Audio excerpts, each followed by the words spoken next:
নিজে বলেছেন, দুনিয়ার সমস্ত মানুষ আমার উম্মতেরা, আমার সাহাবায়ে কেরামদেরকে নিয়ে তোমরা সমালোচনা করিও না, কারণ আমার সাহাবায়ে কেরাম হলো, এক একজন সাহাবায়ে কেরাম হলো আকাশের এক একটা নক্ষত্র তুল্য। সুবহানাল্লাহ বলেন।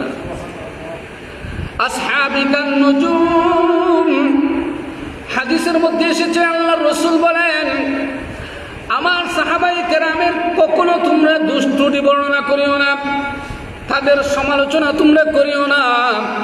আমি মুহাম্মদুর রাসূলুল্লাহ আমার সাহাবায়ে কেরামের দুষ্টুটি, আমার সাহাবায়ে কেরামের আমি সমালোচনা করি না, আমি পছন্দ করি না। আমি বলেছি আমার সাহাবায়ে কেরাম, প্রত্যেক সাহাবায়ে কেরাম আসহাবিকান নুজুম, আমার সাহাবায়ে কেরাম আকাশের যে নক্ষত্র আছে ওই নক্ষত্র সমতুল্য।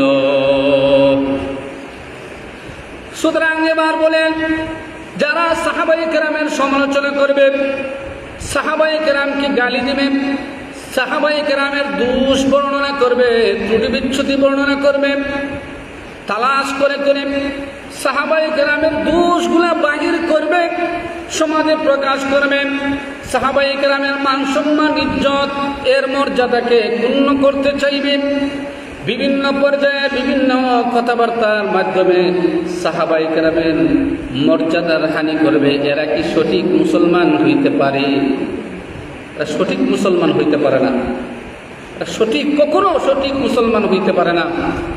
কারণ সাহাবায়ে কেরামের দোষ বর্ণনা